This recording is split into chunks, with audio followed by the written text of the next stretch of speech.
So next for you guys, we have Kelvin Gastelum versus Israel Adesanya. Finally. For the middleweight interim championship while Robert Whittaker recovers. I'm just going to get straight into this. Who do you think is going to win?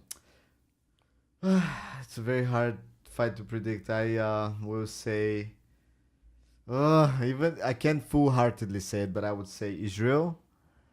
I think he might... it's just, for me, the fact would be, is Gastelum going to be able to do any wrestling with Adesanya?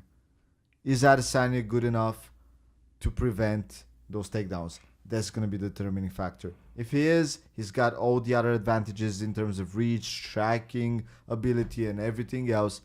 But please don't underestimate Gastelum, because he's just a weird type of fighter that's not necessarily like, when you look at him, some kind of specimen. He looks like an average Joe. He's not, he's thick, but he's not like a huge guy. He's kind of short for the division. He's definitely a lot shorter than Adesanya.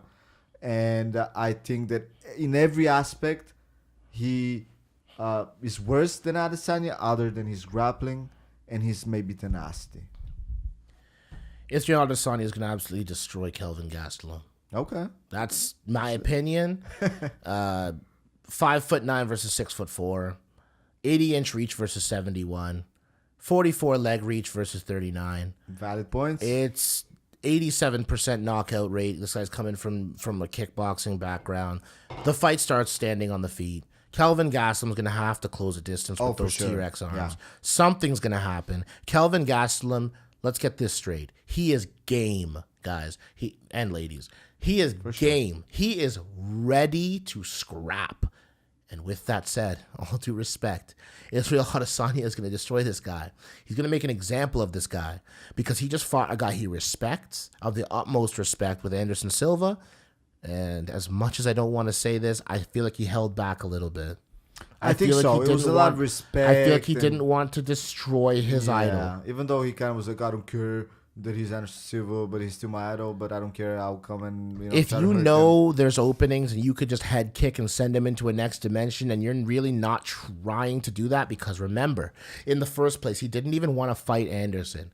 So something tells me that he doesn't want to ruin a guy's legacy in his mind. That's a completely wrong thing.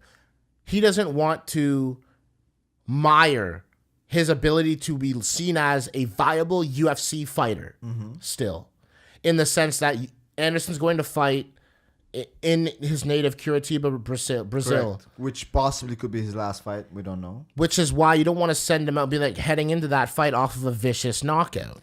Totally agree. I usually see Israel a lot more loose, and I think another part of it stems from his respect for Anderson's danger.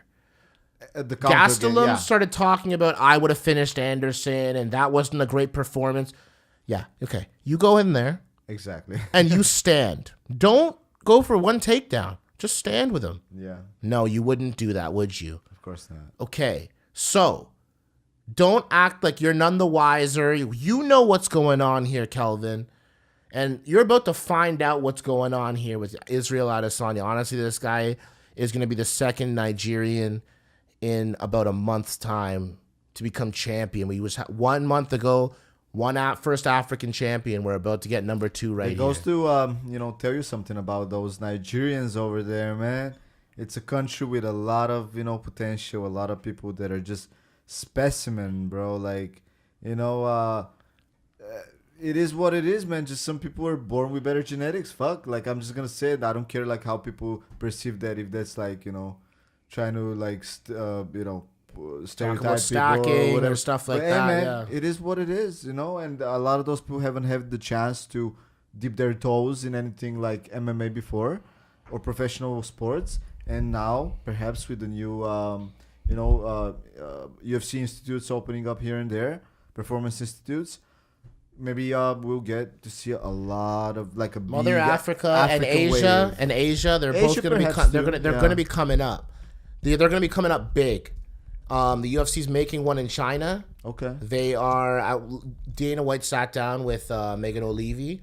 I don't know if it's going to translate the same way in China as it would in Africa, just because of the I get it. There's a lot of maybe not. That's the thing. What they do have riding on their side is UFC label as a brand, and that might attract some people. And again, if you want more reason why I think Israel's going to win, I mean, 85% takedown defense. No one's taking this guy down all the time. This isn't Edson Barboza getting taken down, all due respect. And Kelvin Gastelum's takedown accuracy is 50%. It's like a modern Chick-fil-A, modern... Israel Adesanya's never even tried to take somebody down. Yeah, no, of course not. Like, I mean, what are we talking about here, right? So for me, and the thing is the submission average... Israel Adesanya has a higher submission average per 15 minutes than Kelvin Gastelum. So Kelvin's going to take him down and ride him for a few. For me, it's like you aren't going to get him down. You're going to get dropped. And Adesanya has submissions? What? I didn't even know that. Yeah. But, fair enough, man. I think just the physical... advantage that Israel has in terms of his length, I think will be a big factor. Again, I don't want to underestimate Gastelum. Obviously, he's a beast, and he's surprising. I've heard from interviews with some of his opponents and stuff. It's surprising how strong he is, how he closes the distance, how determined he is in the octagon. So I get those things, and I like him. I'm not going to say I hate Gastelum, but out of the two fighters, I'm more of an Israel fan, and I don't care. Yeah, I like him. I hope he wins, and I think that there's a lot of big fights that could be made with Israel's name in the future. Is he for the W, baby?